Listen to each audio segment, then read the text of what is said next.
In this video, we're going to talk about how to solve quadratic systems of equations and how to solve quadratic inequalities.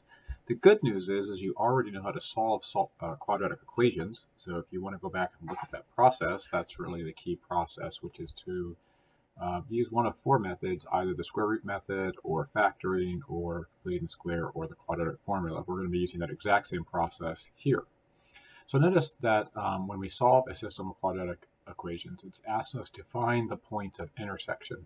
In order to find those points of intersection, we're simply going to set the two equations equal to each other. So if I were to notice they both equal y. So if they both equal y, that means they can equal each other. So if I take this equation, which I'll highlight in blue here, and I say negative x squared plus 2x plus 1, and that equals y, but this also equals y, so I can set that equal to the other equations since they both equal the same variable. And now I have a problem straight out of earlier in the chapter, and that sure is easy to have a new section that you've already basically seen.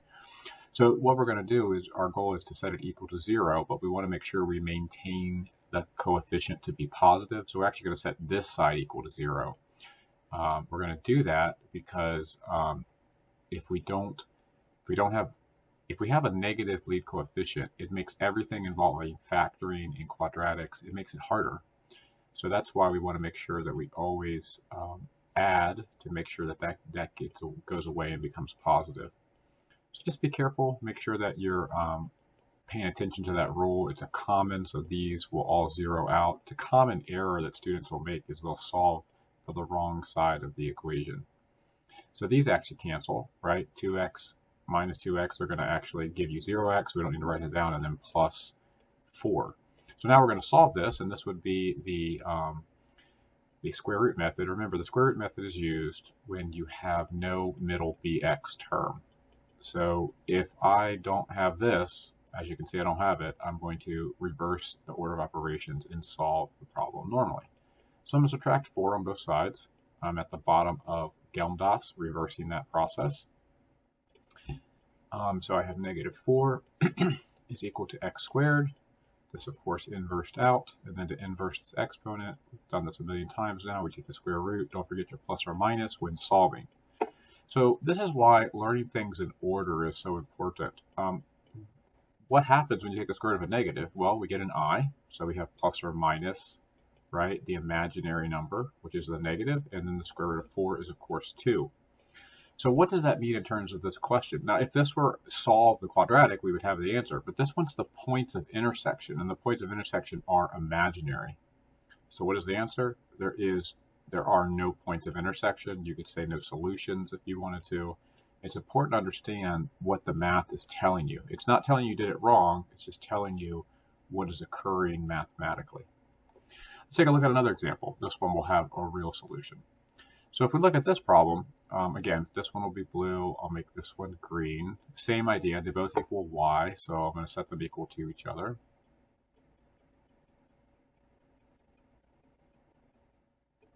Okay, and then they're going to equal the other one. Again, if they both equal the same variable, then they equal each other. If you remember from geometry or other classes, that is the transitive property. If y equals this and y equals that, then that equals that. All right, so we're going to move them. It doesn't really matter where we move them because the lead coefficients here will actually cancel. Here we go. So we're just going to cancel those out. So it doesn't matter where you cancel it out. I'll cancel that one, cancel that one, cancel that one, and then these will actually add up here. So I zeroed this side out. This does cancel, but here I have negative 7x minus 14. And all of a sudden now I'm left with a linear equation. So don't forget in Algebra 2, sometimes you start with a quadratic or even a higher order function, but you end up with something smaller. So the way we solve this is the same way. We're going to reverse Gelmdas, which just will not require us to take the square root. So nothing is going to change here. Oops, sorry about that. That's, of course, 14. And then we divide by negative 7. and we get our x coordinate. Remember, what we're trying to solve here is we're trying to solve for the points of intersection, right? We're trying to solve for the point of intersection. So if I was solving in a quadratic equation, that'd be enough. But we want the point, right? We want the x, y coordinate. So this is the first part. And to find the second part, to find the y part, we're going to plug it into either of these. It doesn't matter. I'm going to pick the first one because it is simply positive. So we're going to plug that into here. I'll make it blue so it correlates a little better with what you see on the screen. So y is equal to negative 2x squared,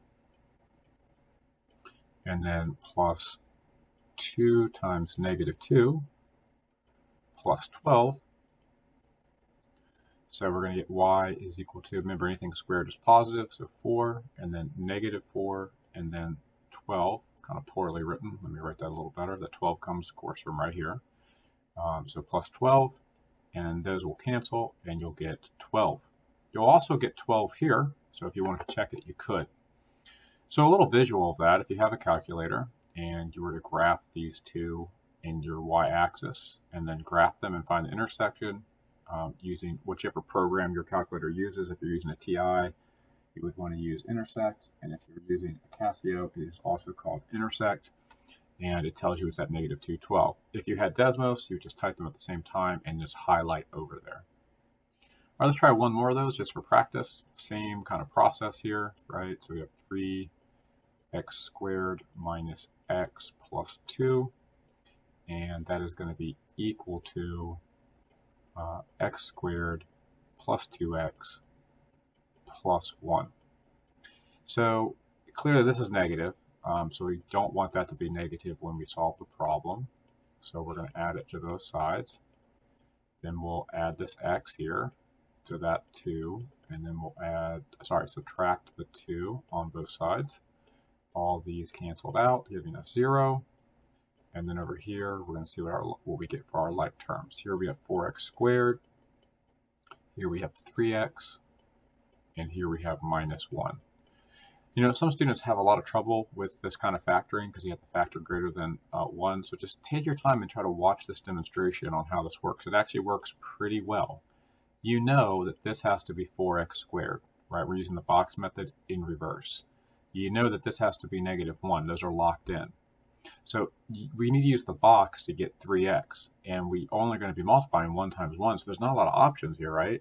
So we're going to try to think that, okay, so to get this was 4x times x, okay? And here we did 1 times 1, and the question now is, well, which one's negative? You just do that at the end, and you'll be okay. So I'm going to put both of these multiplications in here. This is x, 1 times x. This is 4x.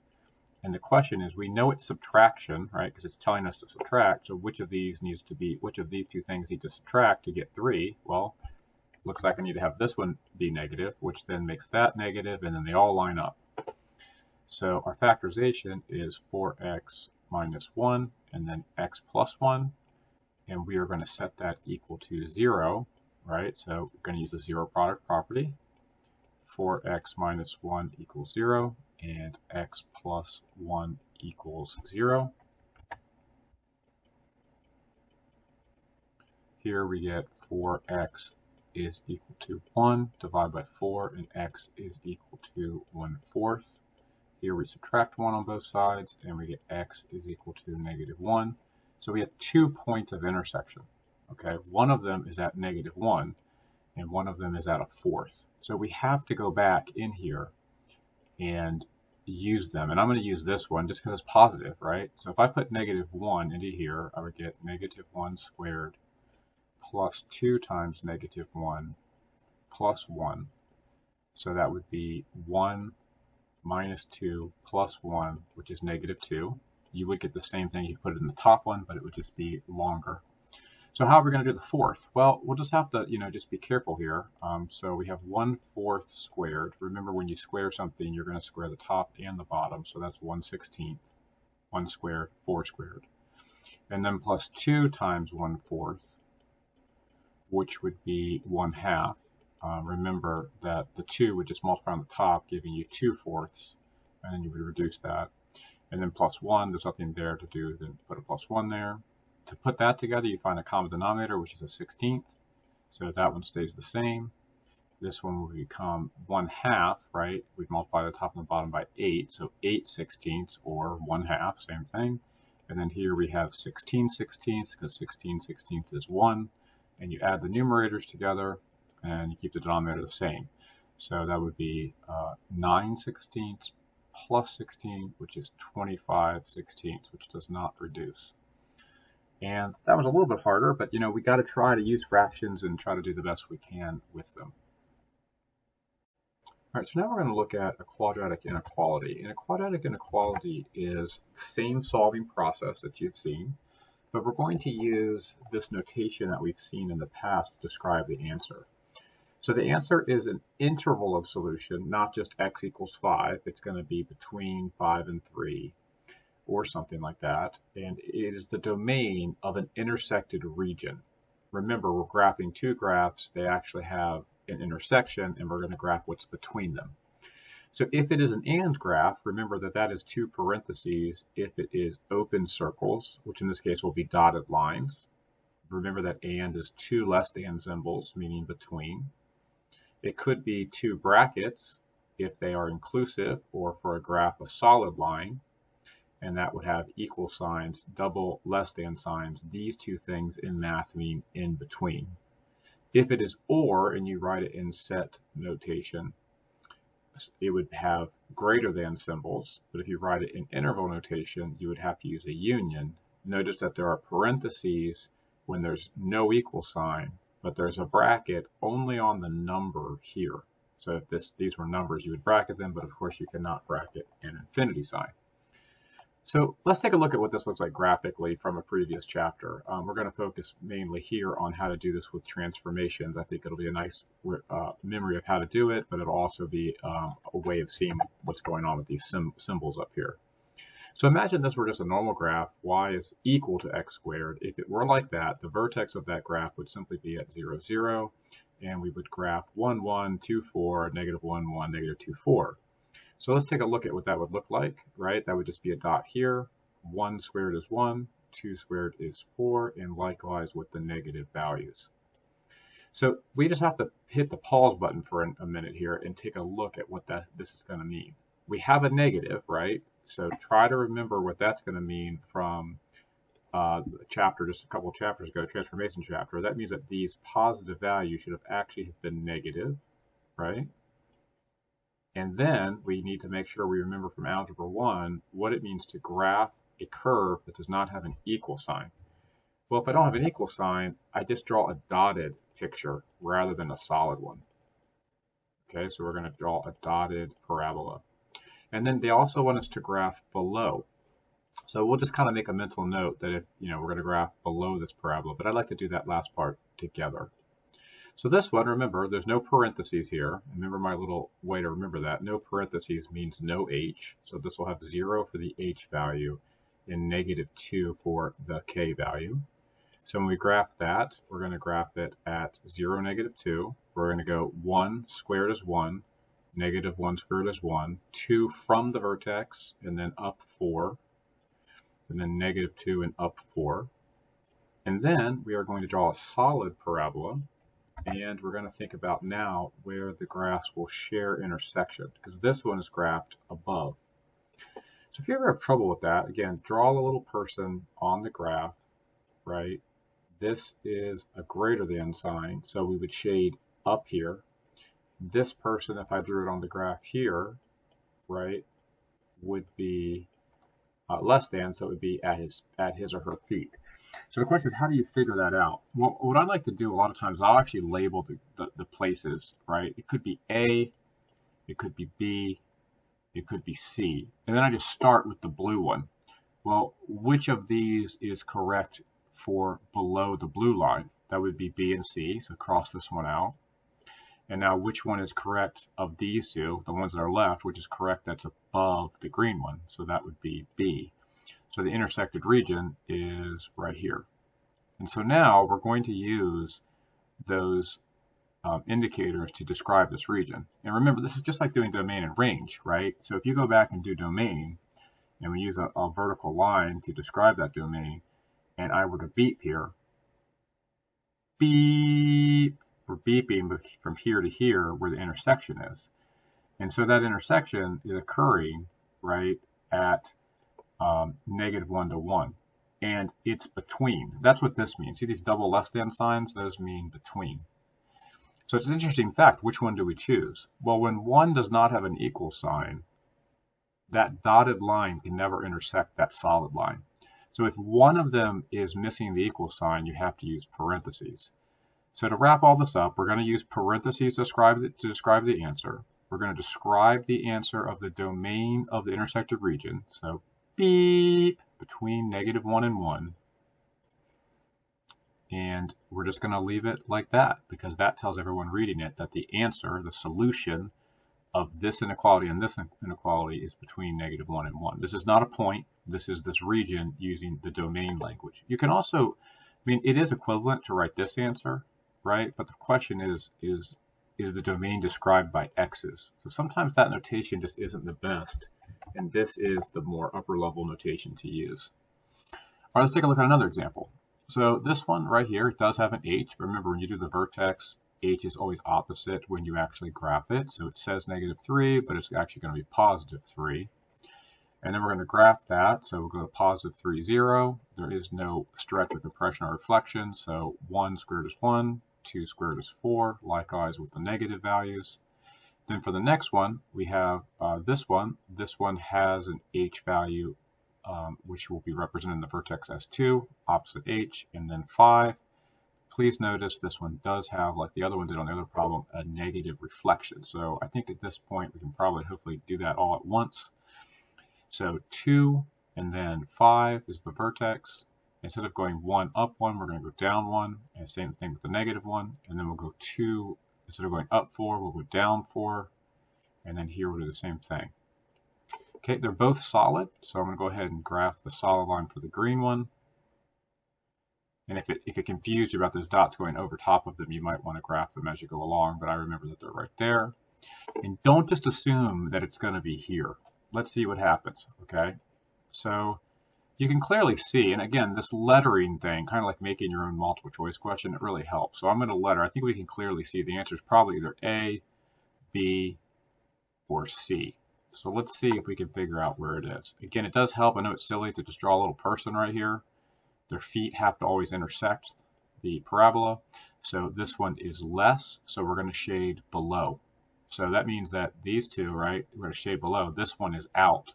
But this one's also below, notice, right? There's also another region down here, so maybe we can add a D there. So all of these regions are below the blue graph. And then if we draw a person here, remember, we can't draw a person down there because they can't stand on the parabola. So you just draw a little person right here on the parabola. Always have their feet there. This one is graphed greater than or above. So if we're going to graph above, right, then that means that we cannot have D. D would be out of the picture, and that would leave us with A and C. So our intersected regions would be here, all of this over here, and all of this over here. So the way we would describe it, that's the description of or. It's going away from itself as opposed to coming in on itself. And so we would do the domain thing again, right? We would be beeping here, beep, until there. Remember, okay, that this right here, over in this area, this is -infinity. So we would go from -infinity, remember its domain, that point was 2. And then we're going to union that with the next part of the domain, which would start back right here, right? Nothing, so beep, nothing, and then beep, and that was at 4, and then goes to infinity. So from 4, right, not this point, but that point, to infinity. Infinities always get parentheses, but then the numbers, do you see how these both have equal signs? We have solid lines, so these would be brackets. And the only time you use a bracket is if both lines are solid. So let's take a look at some examples of how to do the inequalities algebraically. So you would solve these normally. You just ignore the inequality, act like it's not there, pretend like it's an equal sign, and we'll analyze the inequality later. Just like we did with the graphs. We made the graphs, then we analyze the inequality. So let's do that with this. We are going to, this has no bx term, so the process for that is the square root method. So we will reverse the order of operations, starting with addition and subtraction. Here we go. 13 plus 3 is 16. Then we divide by 2. So you can see that's just a very easy process that at this point, after solving quadratics already, we sort of have mastered this. And again, just ignore that inequality. I got to be honest with you. I would prefer if at this stage you just don't even write it down. Okay, I know that seems weird to put an equal sign right here, but you're trying to see where this solution is valid. So that does not mean you use an inequality yet. All right, so here we have a plus or minus, and then we got to break down the 8, just like we learned in Algebra 1 and Geometry and this year. So 8 using a perfect factor, using a prime factor tree is this, and that would be 2 square root of 2. So we're going to have plus or minus 2 square root of 2. So the question is, what is the answer that will create this domain? So let's take a look at a number line analysis, and this is the first time you've probably ever seen this. And what we're doing is we're going to put these on a number line. We're going to put the first answer at -2 square root of 2, just knowing that it's basically smaller than 0.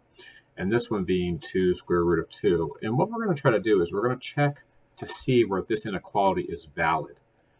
So what I do is I don't have to use this number. This is where it is equal. These are the balance points. So the question is, where is it less than? That's what we're trying to examine. So I can pick anything I want that's smaller than -2. Why don't we pick a nice number, sorry, -2 root 2. We're going to pick a nice number, like we're going to check x equals -10. That's super easy to work with. And what we're going to do is we're going to put that number into the inequality and see what happens. So if I put -10 into here, okay, and I subtract 3 from it, using the order of operations, this would be 100. This would be times 2. So this is 200 minus 3, or 197. And the question is the inequality valid for it being less than or equal to 13? That is false. So I put a big fat X. The inequality is invalid here. Then I pick an answer between -2 root 2 and root 2, which would be the obvious one there would be 0, because 0 is easy to work with, and I plug it into the inequality. So 2 times 0 squared minus 3, this whole thing would go to 0, so I have -3, and then I check the inequality. Is -3 less than 13? Again, I'm just going back to the original problem. This is saying the inequality is valid. So it's valid here. It's valid on the whole interval. If you check anything on the interval, it'll say it's true. I just picked the easiest one I could think of. So then we're going to pick x equals 10. So if I pick x equals 10, I actually get the same answer here, because when you square something, it becomes positive, but I'll show you. That doesn't always happen, so you want to actually work this out. So this would be 100 times 2, or 200 minus 3 is 197. And of course, that is an invalid solution for the inequality, because that is clearly not less than 13. So when you look at this picture, it's pretty evident the answer is here. And so we use this symbol here. So we're going to have a bracket and a bracket, and the answer is valid between -2 root 2 and 2 root 2. So that this mathematical expression models exactly the picture you're seeing here. All right, let's try one more of those that actually factors.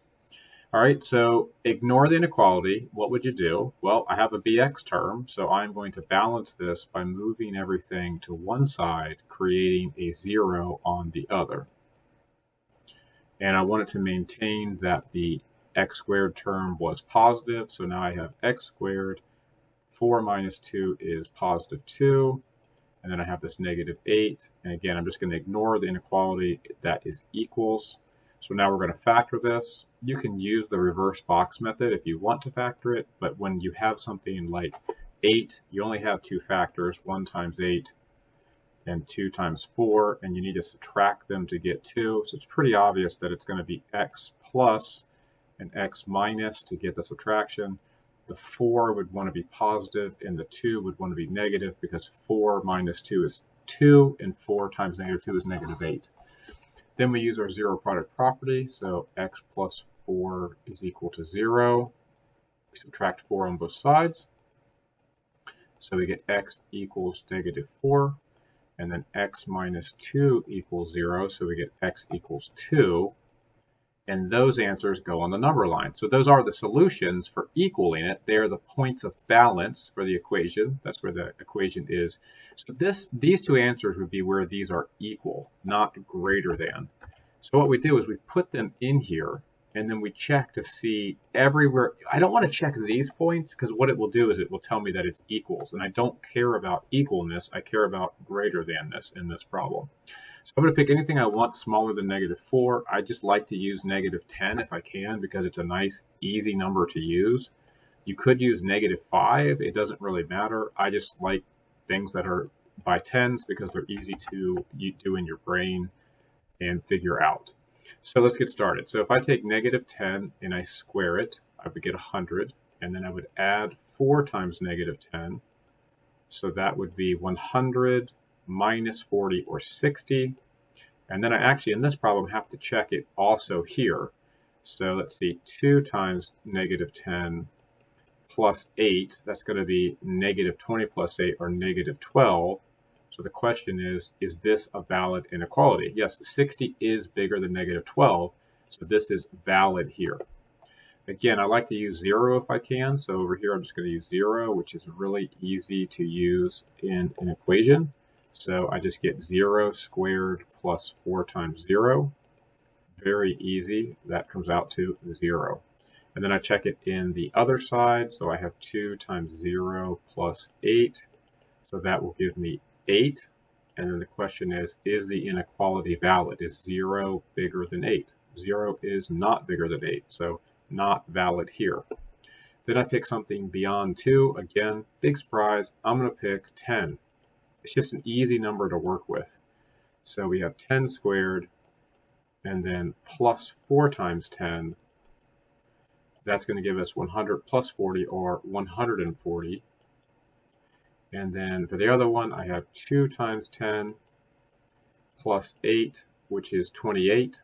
And so the question is, using the inequality in the problem, we have a greater than sign. Is 140 greater than 28? It is. So now I have to describe this number line using the notation we know. I don't have this here, and this is negative infinity. It always helps to label your number line. So negative infinity, it stops being valid at 4. It then stops and then starts at 2 and goes to infinity. We know that we have to use parentheses for infinities. This does not have an equal sign. So I will use a parentheses here, and we know that we take 2 domains and connect them with the union symbol when there's more than one. All right, let's take a look at one more example. Okay, so here we go. Same idea here. In this problem, we're looking at it and we say to ourselves, okay, what do I want to do to solve it? Well, what I want to do is I'm going to move the 2x over because I don't want to get rid of my positive term there. I'm going to subtract my 1 over there. I'm going to set this equal to 0. So I have 2x squared plus 2x. Oh, sorry, I didn't pay attention. That's going to be minus x. Got to combine your like terms. So 2x squared, I got distracted by all that text, minus x, and then minus 1. And then we're going to factor that if we can. And remember, if you can't factor it, you can always stop and use the discriminant if you need to. So here we go. We're going to try to factor it using the box method in reverse. Okay, and remember, if you just try this box method in reverse, I think you'll actually find factoring pretty easy. So this has to be 2x squared, and this has to be negative 1. Those are locked in. I've got to have this. I've got to have that. And so 1 only has factors of 1 times 1. So the things that are up for gamble are this. So this is 2x times x to get this. And then I have a 1 and a 1. So 2x goes here. X times 1 is x. I need to get a negative. So to get that negative, I need to put the negative on the 2. Because when I combine these two like terms, that'll give me negative 2. So that means the negative needs to go fully out to there to produce the correct factors.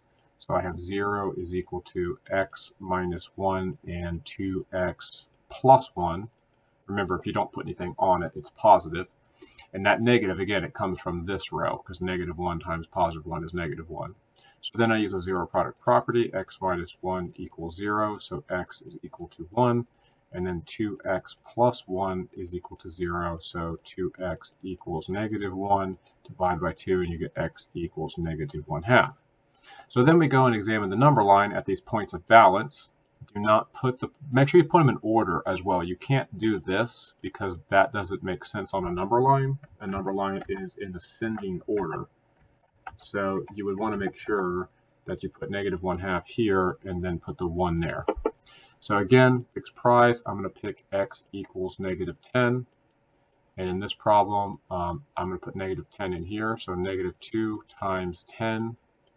And then plus 1, that's -20 plus 1 or -19. And it wants me to check if it's greater than or equal to plugging in -10 into 2 -10 squared minus 3 times -10.